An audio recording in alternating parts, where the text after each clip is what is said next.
So it's that time of the year again, where it goes completely dark before I finish work, and you end up going days and days without seeing the sun here. So because of that, I have decided to steal a video idea from another photography YouTuber and do my favourites of 2021. Favourite camera? Well, that's an easy one. It's the Nikon F3, of course. It's just been my absolute favourite 35mm SLR to use.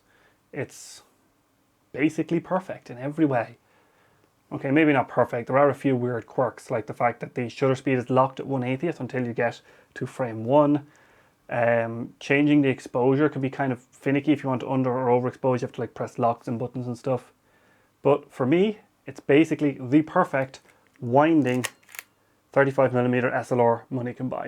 Such a great camera, and one of its best attributes is the fact that it is compatible with every Nikkor lens that they've made that has an aperture ring built in. So you can use lenses much newer than this camera on it and just get amazing pictures. Also, it has the interchangeable finders. So I actually have the HP finder or high point finder on this one, but I also have the waist level finder, which on a 35mm camera is questionable at best, but if you're working on a tripod, this thing is actually amazingly useful with the magnifier. So that's it. Best camera for me 2021, even though I got this technically in late 2020, it's the Nikon F3. Best photography friend? Probably Alex, but you really have to stretch the definition of a friend. Favorite film of 21? That's easy. It's Provia 100F, because in my opinion it is the best color film in the world right now. Mostly because of how goddamn beautiful it is. It's just amazing to use. It has nice saturated colors without getting too crazy like Velvia. It has a good solid contrast and doesn't get too restrictive like Velvia again. And overall, it just has a beautiful, lovely image to it. It's also a very flexible film. You know, the reciprocity on this goes down to like 2 minutes without correction, which is the best out of any color film.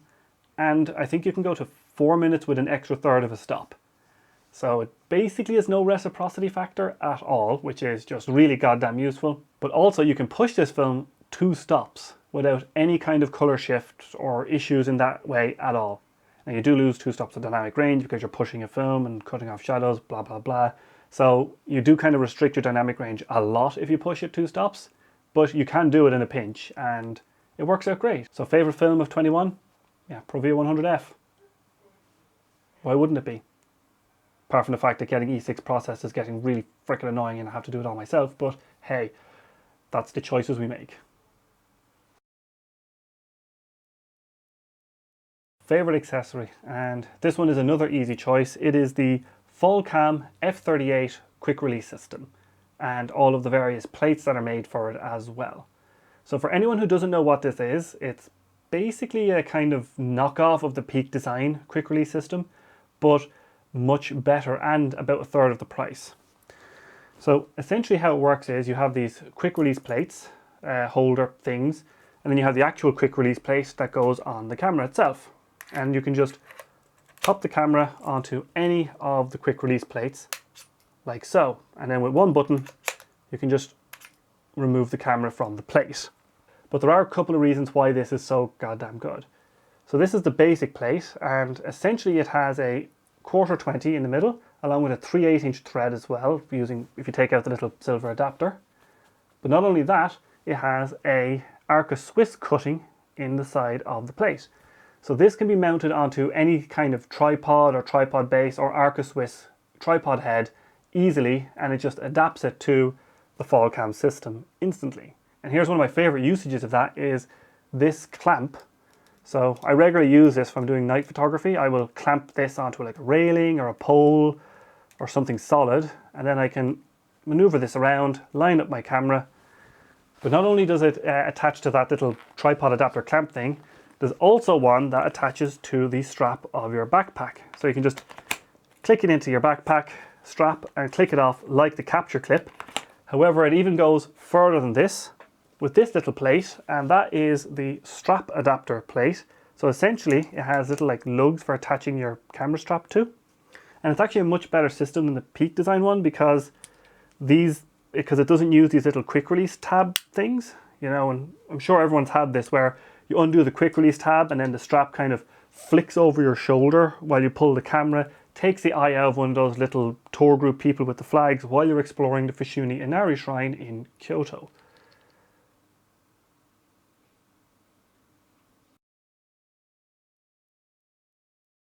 Favorite lens.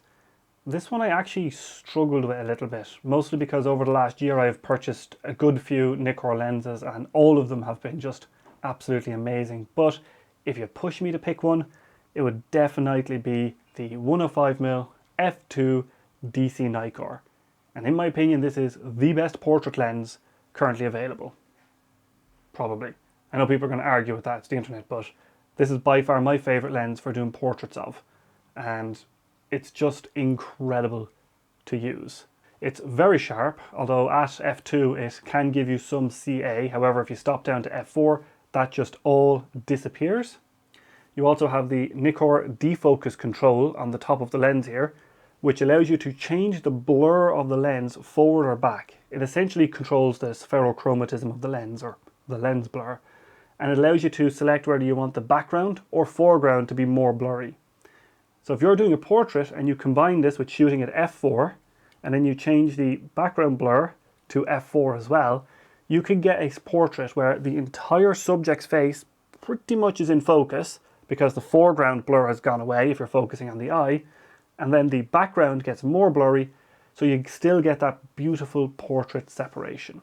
And not only does this lens have a beautiful output, it's also hilariously compatible.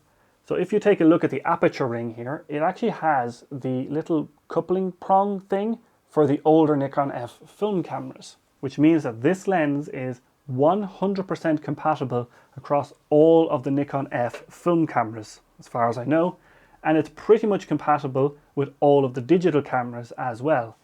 As long as they have an autofocus motor in the body to drive the screwdriver autofocus in the lens, this lens is basically a perfect Nikon F lens across, 50, 60 years of F cameras.